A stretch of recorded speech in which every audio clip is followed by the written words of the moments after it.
my name's Gabrielle Frabata. I was an adopted kid through an arranged adoption. It was before I was born that they had been paired with my birth mother. They were just so full of love and care. When my birth mother was giving birth, they called my parents. It was in the middle of the night, and they said, "Your daughter is being born." My parents rushed into the car, drove like 2 hours to the hospital that I was being born at, and then received me.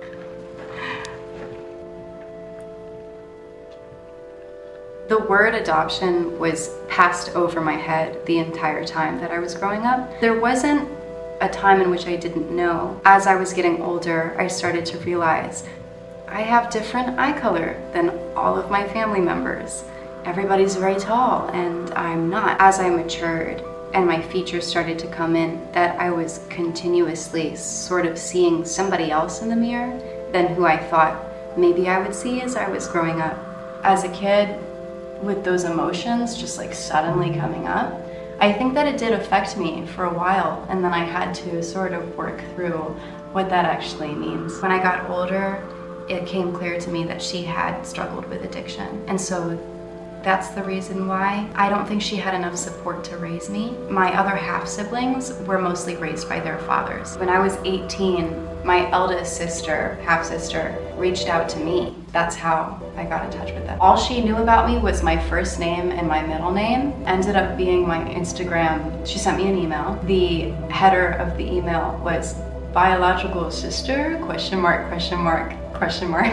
And then she had a whole description of how her mother had told her about me. Had a couple of pictures of when I was a baby. In those photos was a picture of my biological mom holding me after she had given birth to me, and I had never seen a picture of her before.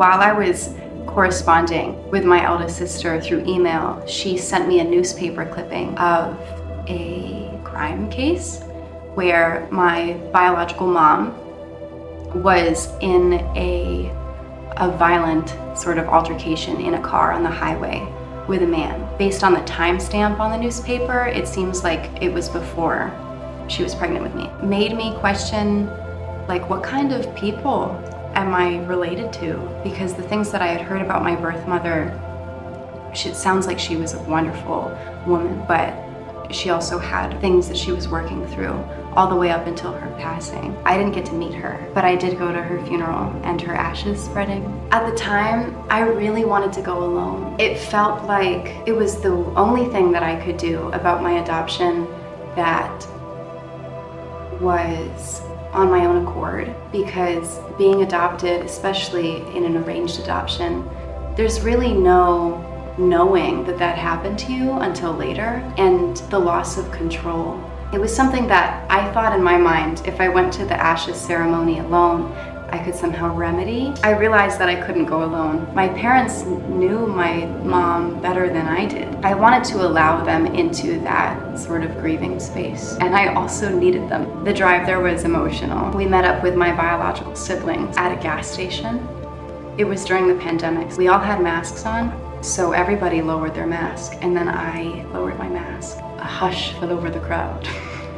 All of my siblings looked at me like they had seen a ghost. I was the only one out of 7 siblings that apparently looked like just like her. I noticed then throughout the day that my siblings, they look like me. They have similar eye shape, similar hair color, some of the same facial features. During the ashes spreading, I was holding her, having not met her. I tried to feel it in my hands, because that's the only moment that I'm gonna get with her.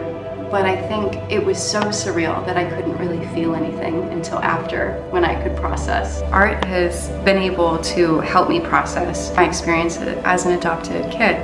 This was my college thesis. The book is called Mother Moon. It's a metaphor about adoption. So in the story, symbolically, the moon represents my adoptive mom. The sun represents my biological mom, and how her light shines onto my adoptive mom so that my adoptive mom can shine her light onto me.